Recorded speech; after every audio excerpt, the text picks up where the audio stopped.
ಸಾಂಸ್ಕೃತಿಕ ನಗರಿ ಮೈಸೂರಿನಲ್ಲಿ ಎಂದು ಕೇಳ ಅರಿಯದ ರೀತಿಯಲ್ಲಿ ಬಿಸಿಲಿನ ತಾಪ ಹೆಚ್ಚಾಗಿರುವಂಥದ್ದು. ದಿನೇ ದಿನೇ ಬಿಸಿಲಿನ ತಾಪ ಹೆಚ್ಚಾಗ್ತಾ ಹೋಗ್ತಾ ಇರುವಂಥದ್ದು.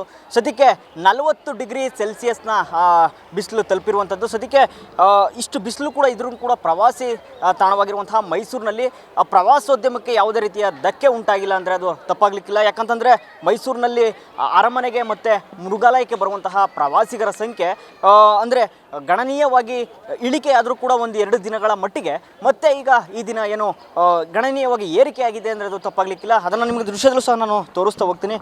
ಅಂದರೆ ನಿನ್ನೆ ಮೊನ್ನೆ ಅಧಿಕವಾಗಿ ಬಿಸಿಲಿನ ತಾಪಮಾನ ಹೆಚ್ಚಾಗಿತ್ತು. ಹಾಗಾಗಿ ಎಲ್ಲ ಕೊಂಚ ಮಟ್ಟಿಗೆ ಪ್ರವಾಸಿಗರ ಸಂಖ್ಯೆ ಕಡಿಮೆ ಆಗಿತ್ತು. ಆದರೆ ಈ ದಿನ ಅಂದರೆ ಗಣನೀಯವಾಗಿ ಏರಿಕೆ ಆಗಿರುವಂಥದ್ದು. ಸದ್ಯಕ್ಕೆ ಇಂದಿನ ದಿನಗಳಲ್ಲಿ ಯಾವ ರೀತಿ ಪ್ರವಾಸಿಗರು ಅರಮನೆಗೆ ಭೇಟಿಯನ್ನು ಕೊಡ್ತಾಯಿದ್ರು ಅದೇ ರೀತಿ ಭೇಟಿಯನ್ನು ಕೊಟ್ಟಿರುವಂಥದ್ದು. ಸದ್ಯಕ್ಕೆ ಮೃಗಾಲಯ ಆಗಿರ್ಬೋದು, ಅರಮನೆ ಆಗಿರ್ಬೋದು, ಇತ್ಯಾದಿ ಪ್ರವಾಸಿ ತಾಣಗಳಿಗೆ ಯಾವುದೇ ಕೂಡ ಬಿಸಿಲಿನ ಎಫೆಕ್ಟ್ ಇಲ್ಲಿ ಹೊಡಿತಾ ಇಲ್ಲ. ಯಾಕಂತಂದರೆ ಎಂದು ಕೇಳರಿಯದ ರೀತಿ ಒಂದು ರೀತಿ ದಾಖಲು ಮಾಡಿರುವಂಥದ್ದು 40 ಡಿಗ್ರಿ ಸೆಲ್ಸಿಯಸ್ ಏನು ಬಿಸಿಲಿನ ತಾಪಮಾನ ಎಂದು ಕೂಡ ಯಾರೂ ಕೂಡ ಕೇಳಿರಲಿಲ್ಲ. ಆದರೆ ಇಂದು ಈ ವರ್ಷ ಅಂದರೆ ಹೆಚ್ಚು ಬೇಸಿಗೆಯಲ್ಲಿ ಹೆಚ್ಚು ತಾಪಮಾನವನ್ನು ಜನರಲ್ಲಿ ಅನುಭವಿಸ್ತಾ ಇರುವಂಥದ್ದು. ಒಂದು ರೀತಿ ದರೆ ಹತ್ತಿ ಉರಿಯುವಂತೆ ಬಿಸಿಲಿನ ತಾಪಮಾನ ಹೆಚ್ಚಾಗಿದೆ. ಆದರೆ ಪ್ರವಾಸಿಗರು ಮಾತ್ರ ಯಾವುದೇ ರೀತಿ ಡೋಂಟ್ ಕೇರನ್ನು ಮಾಡದೆ ಸದ್ಯಕ್ಕೆ ಅರಮನೆಗೆ ಬಂದು ಇಲ್ಲಿ ಎಂಜಾಯ್ ಮಾಡ್ತಾ ಇರುವಂಥದ್ದು. ಸದ್ಯಕ್ಕೆ ಪ್ರವಾಸೋದ್ಯಮಕ್ಕೆ ಯಾವುದೇ ರೀತಿಯ ಧಕ್ಕೆ ಇಲ್ಲಿ ಉಂಟಾಗಿಲ್ಲ. ಸದ್ಯಕ್ಕೆ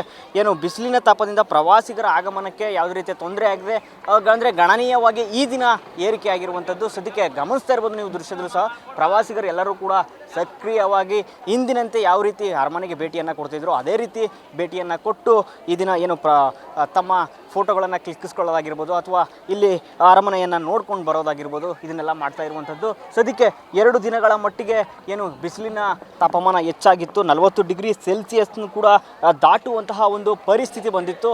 ಆದರೆ ಇಂದು ಗಣನೀಯವಾಗಿ ಬಿಸಿಲಿನ ತಾಪಮಾನವು ಕೂಡ ಕಡಿಮೆ ಆಗ್ತಾ ಬರ್ತಾ ಇದೆ. ನಿನ್ನೆಯೂ ಕೂಡ ಮಳೆ ಆಗುವಂತಹ ಒಂದು ಸಾಧ್ಯತೆ ಕೂಡ ಇತ್ತು. ಆದರೆ ಎಲ್ಲೋ ಒಂದು ಕಡೆ ಮಳೆ ಬಾರದ ಒಂದು ಹಿನ್ನೆಲೆಯಲ್ಲಿ ಈಗಾಗಲೇ ಬಿಸಿಲಿನ ತಾಪವೂ ಕೂಡ ಹೆಚ್ಚಾಗ್ತಾ ಇದೆ.